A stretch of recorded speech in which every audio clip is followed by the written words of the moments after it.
Protecting the gain omutwe. Bwe bakusanga ne bakubuuza nti bwana Isaac akalulu ogenda kawani ansebemu nti ngenda kawa muzeeyi awo nga bakuwa element. Abanuupu kati mufa.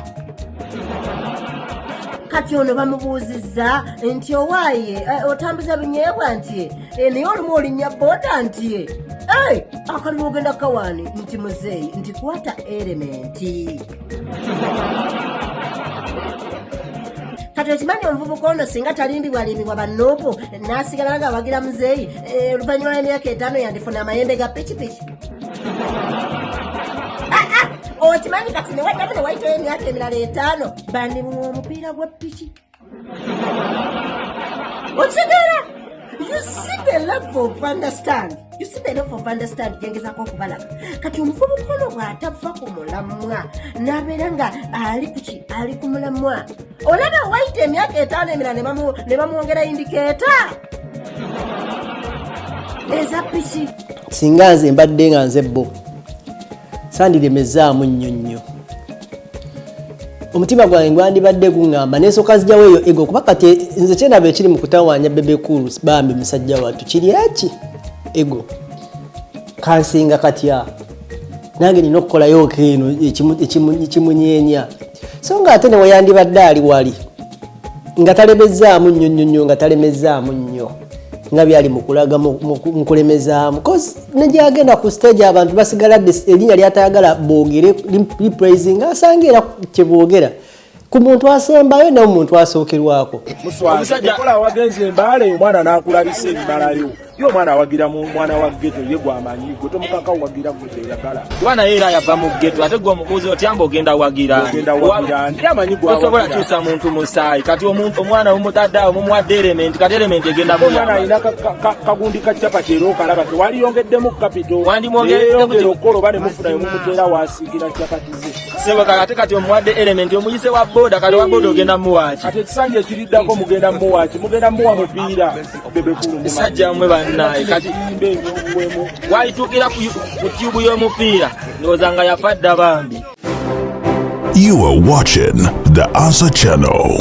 a solution to every situation. Subscribe right now. Oli muna Uganda wangalira mu diaspora, America, Canada, Australia, UK oba Germany ng'okola emirimu 2-3 wabula nga tofuna kadde kawummula oba kwebaka naye nga tokyasobeddwa lwaki ssente z'olina ku akawunti yo tezeeyongerako toli wekka bangi kuffe twaveeka n'ebirooto eby'amaanyi wabula oluvannyuma ne twesanga nga tukolerera kusasula bills zokka tusuba okubeerako ne famire zaffe era nga tuwulira tetulina kye tuyinza kukola kukyusa mbeera eno wabula singa nkugamba nti waliwo enkola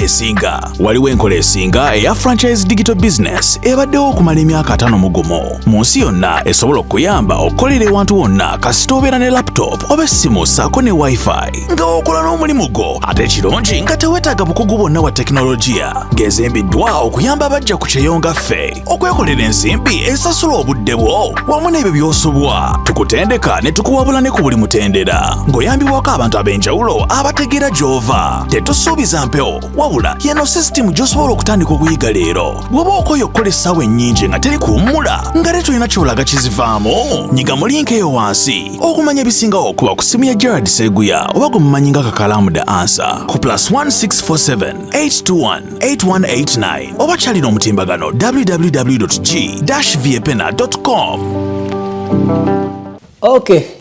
nkwanirizaako nnyo na gyesinzire okuba ate ng'otulaba omukutu gwe The Answer Channel. Nze kakalaamu The Answer badde mbuliridde okuva we nasembayo okuba ate nga mbalaba okwerako nammwe yabingi ebigezezaako okuba ate nga byapeninga nabagamba nti nga nze mu nnaku ezimu bwe nfunayo obudde nja kutuulanga wansi twogere mbavugireyooko ku bimu ku ebyo bye mbadde ndabyeko oba oli awo yinza okuba nga tewabirabye oba wadde obirabye oba oli awo nga kakuyiseeko kubanga ebyaddala ebintu bingi nnyo ebitambula byolabira ddala n'ogamba bannange kiki kyemmisinga mu butuufu Uganda ina content mungi nnyo Uganda buli kimu content. Uganda ina content for real. Uganda is rich. Uganda ine ebintu bingi nnyo nti n'embeera z'abantu bokka bokoledde eyo content. Endya y'abantu, ensula y'abantu, enkayana y'abantu. Mu butuufu ate otuula wano n'ogamba nali mu kidiba naye nga simanyi. Nti wali mu kidiba owugako buwuzi. Content mungi nnyo.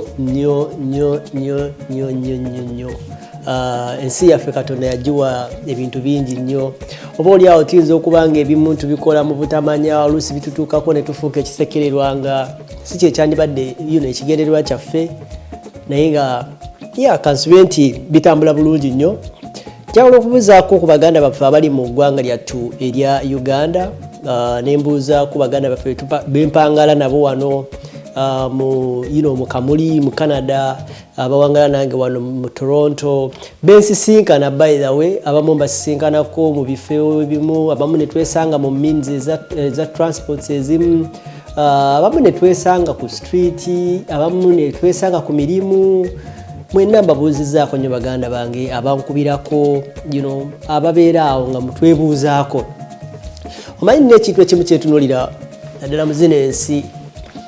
mbadde ndagayi gwe nsanze leero mbadde ndi mu kutambula naye ne mugamba nina ekintu ekimu kyempulira nga kinnyumira nnyo. Kinnyumira okuva we najja wano, kye kimu ku kintu ekisinga okunnyumira. Ekintu ekimu ekisinga okunnyumira wano kye kubeera ng'otambula ng'oli ku street, oba ng'oli mu bus, oba ng'oli mu train, oba ng'oli anyway, oba oli ku mulimu. Omuntu najja naye ndowooza ku street, kale kantisole ku street ne mu bus oba mu train,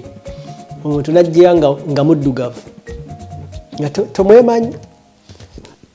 Ayinza okuba nga oba ava Jamaica, ayinza okuba nga ava Nigeria, mu nsi ez'enjawulo, nga tali bano abaazaalibwa wano. Kuba bano abaazaalibwa wano abamu babeera lost nga tebamanyi na culture yaabwe gye baafubutuka, bali awo babunda buwunzi, balina obusungu ate ku baddugavu abamu. Ni waliwo abantu abamu nga balina African culture nga bamanyi gye baava. Gwe bagayi kizibu nnyo okuyitako, era oyinza okulengera ne baba bakulengedde mu distance, ne waba atudde eri nga gw'otudde wano ogenda omulaba anoodinga bw'atyo omutwe. What? Respect. I respect your hustle. Oba n'ateekako smile, oba n'akubira jambo, ekyo ekintu kinsanyusa nnyo kubanga kindagira ddala nti we are together in something. Tulina ekintu ekitugatta. Okitegedde? So the same thing ne wano ebimu ku byendabanga ndi wano ne ndabayo ate mu Uganda nga oyinza okuba namuleko obwongo bwetabulina naye ngeno tunulya bwenti nga ndaba. Bano ate nandibadde mbawo obudde ne tutuula ne tubagaziiza kuba byaddala boogera ebintu ebimu oluusi nga bikola sensi ebimu, something like that. But nga sira bagenda wala, njagala kubabuuza obagambako baganda bange bempangala nabo wano abali mu America, abali mu Netherlands, mu European countries, abali mu zino ensi zaffe zino zetuwangalyamu specifically mu zino mu diaspora, ng'oyinayo why, ng'oyina ekintu kyogatta, oyina ebintu byogezako kwate ng'okola. Yes, hustle yo, we respect you so much, and of course tugivaako bwotyo, but gwe ayinamuuko akantu okugamba nti I want to start something for myself. Ng'ate w'otunuulira kkono ne ku ddyo, saving takumalira kumala kukola business eri traditional, kugulawo business gyolabye ddala nga ejja kusaba emitendera gyonna ejja okugulawo ezo ssente. Eteeka capital mungi nnyo. Nkwanjulira enkola ya online business, enkola njibaddemu emyezi mitono emabega, naye ebyaddala yatandika okumpa dream again, yatandika okumpa essuubi, nesaagala kubeera nga oba oli awo naye ku baganda bange balina the same kirowoozo ng'ekyo, oyagala atandikawo ekikyo something ekikyo, naye nga si kya capital mungi nnyo nga kyakubeera nga ozimba business we by sure. Olabe ose okuba nga obeerawo nga ozimba ekintu ky'olabako ng'omanyi business gy'ozimba. Eyaffe nga we business ndazo nawe tero kibagamba nti either byane service oba ne product. Eyange gyendimu ediringa into product, naye tekikwete erina bajja kiita no inventory, teri kukunganyiza product no ziteeke waka aba no bako ozikunganya mbu ate zitandiko zitunda nedda. it specifically is online business, and of course you're dealing with chicho obolanga business opportunity okusinga si waliwo abantu abangamba olimu is it financial olimu bya cement crypto olimu trading nedda sirimu trading sirimu anything ebyo bya forex and something like that ndimu online business usulogenda ku ku website yange eyo note ya womalogenda mu website ejja kusaba erinnya ekusabe ne email address then ne namba y'essimu baganda bange simanyi nsonga lwaki ate twagala kweyamba ate ne mwekweka tekako enamba y'essimu tekako erinnya lye lituufu tekamu email yo nti woba totegedde nange kinyanguwire okulaba njogere naawe nga wawo otategedde twogerezeganye naawe nga toyogera na machine oyogera nange kati wotatekako namba y'essimu of course ojja tuukayo ebimu obirabenga kuba ekintu kyolabye omulundi ogumu sosa kugamba nti obitegedde byonna so kyetagisamu omuntu either okwenyonyolagana mu lulimi lwaffe lutwetegeera either okubulya nti kati laba kino n'okufundizavundizaamu so olaba then ate n'otatekako namba y'essimu omuntu gyagenda kucontactingira n'otakola follow up nawe mwenyini kuba enamba yange weeri nti mbirabye ne sibitegedde then awo tuba tetutegedde era ojja kumaliriza ogamba alabye kuba biki byala nga tebitegerekeka so tukole bwe tutyo tukwatagane tulabe tusobola okukwate nga tweyamba tutandikiddewa leero tugenda kuvuga story ngera vuga story anyway genda kubeera emu nenja kuba nyongeramuko ebintu ebimu okusinziira ku my opinion according to my opinion so saba mukwate bulungi this is according to my opinion oli wadde mbukwiriziganya nayo oba obutakkiriziganya nayo si lutalo kubanga fena tuli mu kugattako tuli mu kulaba ensi yaffe eyinza kuba ate nga tugyenyumirizaamu tutya fenna regardless everything nsigala ndi muna Uganda era tekirivaawo era tewali baawayinza kijjawo ekyo kukolotya nina ekizibu ngenda kutambulira ku story ya Bebe Cool kyali mu kukola kyali mu kuzimba ya nkimanyi nti omwami ono Eddie Kenza ayinza okuba yamuyingiramuuko mu bintu bibyo kuba ebbanga lyonna nze lyenkoledde amawulire e Uganda Bebe Cool yabadde asasulanga abayimbi abamu badde bacomplaininga ezimu ku ntalo ezimu ku ezo zenasooka obeera naye zaali za King Mike nga complaining era King Mike kusina kudamula mu byabufuzi nga agenzeeyo kuba buli we yagenda nga bambi okuyimba ndowooza nga tebamusasula naye complaininga nnyo ne Bebe Cool ntamusasula era ndowooza ze simulinamu omukisa kozi buli wengezaako okuvaayo to do something newemba nga wengezaako kola story emukwatako alowooza ndi against ye kuva dda era nawona katono nnyo mu 2021 okusibwa mu covid awo lulwe akola story ya Black Skin guy right oyo ngagamba nti yawandika oluyimba lwa Jemvudde story olwabo gikola n'atabukira ddala bubi nnyo era bajjo ye yantaasa okitegeera so omwami ono waliwo abantu yabadde asanze ejjinja eyo ng'ali mu kubawa ayina gayi gwe yasanze ng'atunda ebinyeebwa naye ngenda kuwa version y'abantu babiri ab'enjawulo abantu baneno nga bali mu kwogera ku kikolwa kino eno Bebe Cool kye yakoze oba kyali mu kukola kubanga kati ndaba project etambula tagijjaako kigere so katusooke tulaba obuntu buno then tukomewo tukole according to my opinion right yeah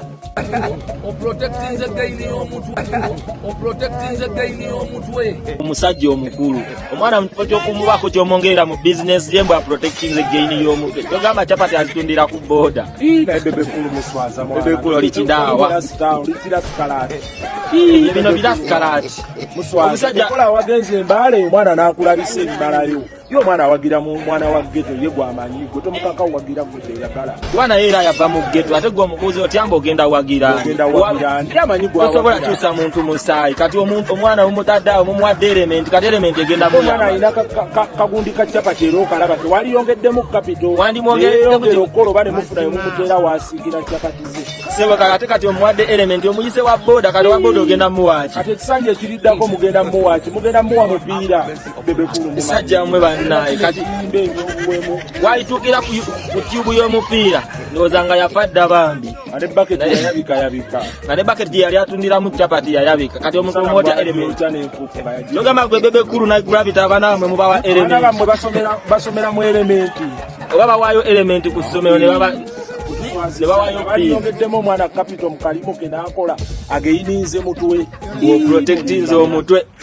protecting gain yana Bebe Cool mwana bisajjamwe mulibidde awo ate kuli kino ki Gravity kyeyinge nekyavaako ekyenvira ate nekyokeramu n'obuwongo protectinze gain yo tewali gain zimu protectinga just muli mu kubudiisa abantu akono bana sina buvunanyizibwa ku bigambo byogerwa bino naye mbisanze eyo bwekiyisizza obubi anansonyiwa but twagala tube realistic for real ebyaddala abantu abamu tukulidde mu famire nga teri bulungi era tetwakyakinologinga naye abantu abamu ebimu ku bitusibidde mu famire nga ziri mu kweyiya ebintu ebimu twabikkiriza ne bitubeerako nze lwaki ndi so happy neno generation by the way badde ngenda kugivaamu nga terina kyetukoze nga terina bantu bezuukusizza nga naffe emyaka gigenze bwe gityo generation yaffe egenda abo ba 20 to 30 years nga tewali wasi tuse kwogerayo ebintu by'amagezi tubadde mu mipira gya Arsenal Man byebyo kakati olaba ensonga nga mwali mu kaseera kali akedda nga abantu babirabanga ebitali nga tebabipanako babiri kabulesaawo nga bwe biri ekyenjawulo ekiriwo nga ebintu bino bikyuse nga buli omu asobola okwogera ng'ate bw'atuula wansi n'ayogera naawe owuliriza neba nenina ekintu kyenjagala okuwuuza sinabagenda kugenda ku vidiyo akaala aka Bebe Cool abantu b'Ekalamoja oluzungu balutegeera bati balusomerawa omanyi Ekalamoja n'omuntu gw'otunuuliranga gw'olabira ddala ng'ayinza okati agenda kuyadde mu kiraasi ayogera oluzungu kiki oluzungu baluyiga bati abantu abo kikyannemya okutegeera omanyi nadde ndaba kampeeni za Bobi nga buli muntu ayogera oluzungu nga buli omu n'asembayo n'asemberayo ddala gulabya ddala nti sikategeera bulungi akantu ako oluzungu engeri gyebazaali sikitegeera babasomesa buli luna ate n'okusoma balaga tebasoma kyokka ffe abali mu central oluzungu oluusi ne lutwekubya empi ng'amasomero weegali bali storage anyway wabeera waayinayo ati ku ekyo anambuulira kakati bano bavubuka badde babiri nga boogera ku anga eyo nga bagamba nti basajja bano bakola ekigambo kye bayita protect your gains simanya ani yagibayiiza naye nga mutufu ogenda okwetunulatunulamu abantu bonna abeetunulamu kirabika 70% ku 80% beddala tebalina kiba protecting nothing tebalina so okera kumaca nebagaa nti protecting your gain nga tebakiraba oba oyongera busungu ku bantu bano abaana tebandivuddeyo up to now nyala owuliriza omwana ono engeri yaleesemu opinion ye yazze nga alinga ali mu lugero wulira breaking news bwe bakusanga ne bakubuuza nti bwana Isaac akalulu ogenda kawaani anseebeemu nti ngenda kawa muzeeyi awo nga bakuwa element abanuupu kati mufa kati ono bamubuuzizza nti owaaye otambuza binyeebwa nti naye olumu olinnya booda nti akalulu ogenda kawaani nti muzeeyi nti kwata elementi kati okimanyi omuvubuka ono singa talindibwalimbibwa bannoopo n'asigala nga awagira muzeeyi oluvannyuma lw'emyaka 5 yandifuna amayembe ga pikipiki okimanyi kati newaddamu ne wayitayo emyaka emirala 5 bandimuwa omupiira gwa piki okitegeera you see the level of understand gyengezako okubalaga kati omuvubuka ono bw'atava ku mulamwa n'abeera nga ali ku mulamwa olaba wayita emyaka 5 emirala ne bamwongera indikeeta eza piki yuko ne aba opposition munyomenta ndi kwetono okitegeera lwamawazi lwekigirotini wadde okutuuka ku omuntu wanaatuukire okufuna indicator gigenda beera emyaka 14 Ogyakuba wadde emyaka 10 okugumiikiriza otuuke paka ku indicator kuba abantu bangi. You guys. Yeah.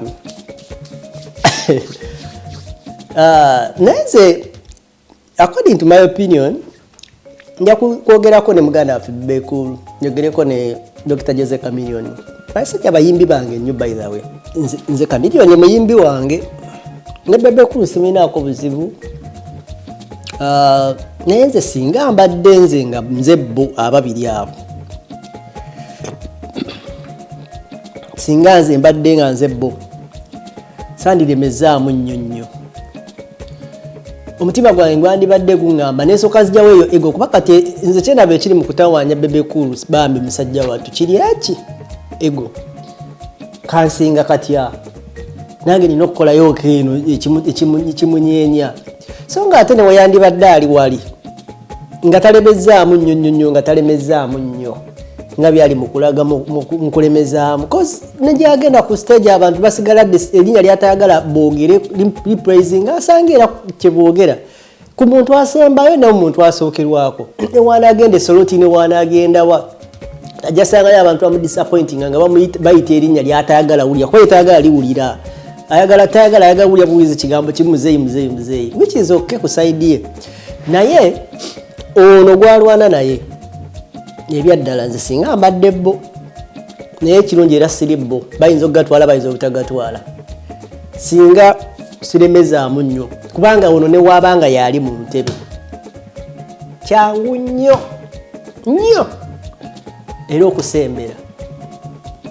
ebyaddala Chameleone we yali wano eno ngero omuwuliramu tebasobola kwekyawa nnyo kulemezaamu paka anyway nja kwogera ku side ya Chameleone kya Bebe Cool sikitegeera nnyo but ku side ya Chameleone tusuubira nti Bobi Wine yakyawa nnyo Chameleone okutuuka ku seeri saagala kunsemberera the same way ne Chameleone kyatali nnyo Chameleone ng'oggyeko okugamba simanyi Museveni yanzijanjaba biki batera emboozi yawe ogenda ojjuli ekimu bibiri ne muganda wange kati aka muganda wange ako sisuubira nti omuntu ono ng'agenze mu ntebe asobola obbeerabira sisuubira kati amanyi ndaba ge bateekamu tajja tusinga ebyaddala alabika yabasinga dda amanyi okuba booda ku booda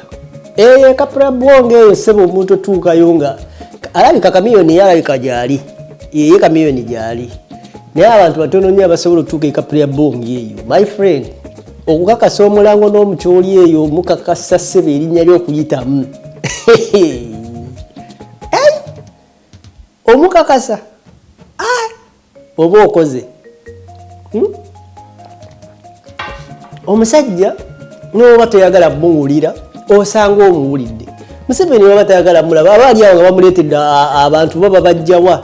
abayimirira emabega ng'ono yamuli mu maaso era ekifaananyi kiki ekiri mu maaso kitegeeza nti ne mumwewala muti ono gwe mulwana ate oliye alaba ye kompitita wo waddala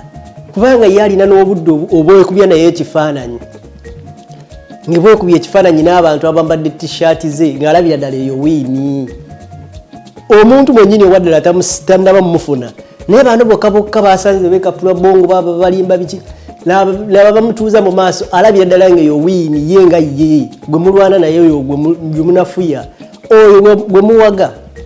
oyo gwe mulowooza nti ye godfather wa ye buli kimu ye ate okwekubya ekifaananyi n'oyo yambadde t-shirt bo ye alaba wiini. And there is no way you can sit down n'ogamba nti ogenda kiremezaamu paka bano abantu bano balabira ddala bantu abasembayo abatandie badde nga balina ku bino nga boogera but lesa katwebuuza ekibuuzo kimu lwaki n'omuntu gw'olowooza nti tasaanidde nnyo kubanga ayogera ku byobufuzi ne badde akola ebirala abyogera ekyaddala tukkirize ebintu ebisinga biganye tukkirize ate nga nze siraba kyebabanja nnyo kiri awo muganda wange okeera ku makya emyaka 4 nga bakusuza mu bulamu bw'obugombe tomanyi airtime tomanyi mafuta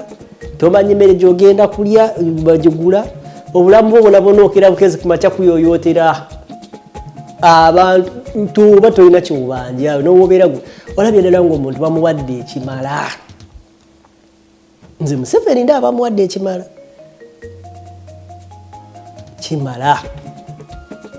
asiime bannayuganda babadde bagumiikiriza bannange baganda baffe waliwo abamu tubeera nabaawo musajja bumuleke bannange ebyaddala Museveni abantu bamuwagadde Museveni abantu bamuwagadde emyaka 4 nga tebamugambayo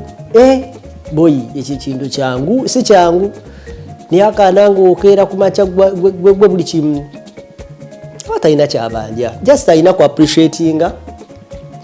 naye simanyi kikyalowooza ye naye abaana abato obulaba abavubuka nti oli newagenda basigala bakyasobola okutambuza olugendo naye bamulemeddeku omusajja sajja bamuleke awummule sajja bamuleke anyway alien skin naye mulabye abadde ejjinja abadde bimutabuse bayirabwe ejjinja eyo ejjinja ewali sofane naye nali ngenda fiirayo ndowooza lwali mwaka 2017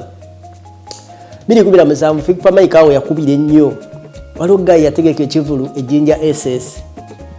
ne batutwala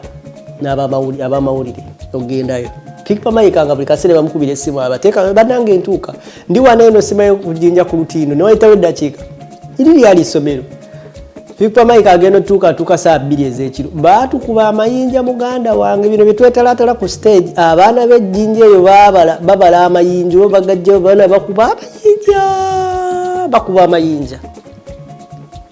nalaba obulamu wange nga bugendera ddala abaana bakasuka ejjinja ye ne bageza bakumakinga bumakinzi nti gwa ebyo bimwetalaatala ebyo nze ali ku muyimbi simayeza ali ne bakulaba nga ne bategera nti bubeera bakugumiikiriza n'emisana wano bakugumiikiriza weetala weefudde ekizibu awo bakumakinga engoye zoyambadde kasabitabuka my friend abaana bagagambi noona abadde ekigambo noona abaddeko kyali kinzise bannange abaana bansika ku booda nga tudduka ogenda ku poliisi ya CPS ejjinja tuddukawo okusooka kudduka twasooka tudduke ku poliisi tebaatuganya ne tuddukawo ku baba FM twekwekeko eyo nga ejjinja lita oyo abasoga tonyongera abasoga baali bazise 2017 sinze muyimbi obula okwetala ne promota yamutegese watugamba kati kwateyo wano kwate ne audience abasoga bafuuka abasoga era azali enskiri kyabadde ayitamu musobola kitegeera ekkubo agenze ne bamuyiribya emisinde gye badde bamuddusamu nga ndabira ddala ng'ekkubo ennyini baali batuyisaamu emisinde bubi nnyawo Fikpa Mike agenda otuuka ku saa 2 yatuukira ku poliisi ng'abaana batabuse tiyagasi abasoga muganda wange basoga balaba edduka abaana abo basaada bana katonda abasaasire bannange byebyo nze simanyi kubanga nawe bagambye ndi I have a problem with Bebe nze ngaze sikirina naye buli weekola something ekikwata ku ye abalowooza ndi against ku ye nnyo kati ebyo nze abyogedde kiyinze oba bikuteeredde oba biwulira tebikola sense kubanga omuntu wakugamba nti ku myaka gino omuvubuka oyo myaka 27 28 already feature omuwa ekyerementi ku saawa eno akikozesa eki n'okata ku makya omuntu n'omuwaaka kadde ebyaddala tasobola kwekulaakulanya tezina zisobola muyamba kiganye eno project ya Bebe Cool awulira naye ayagala kugigattagattamu kawo kyagigasegaseemu naye sigiraba siraba kigenda kiyinza tambula kigenda wala nnyo sikiraba I don't know comment yeri etya bebano bebagezaako kubanga project ya Bukulu Bebe Cool gyakola olaba ng'inamu ekyamaanyi kyayinza okuba ate nga eyongera ku buwagizi bwa Bebe Cool bwa Museveni olaba nga inamu eyinza okukakanyiza project ye gyayagala okukakanya Bobi Wine golaba kikola kigatta I don't know gwe olaba kigatta ku side yo yakulinda awo atakumira mpeera ku nkumire babaye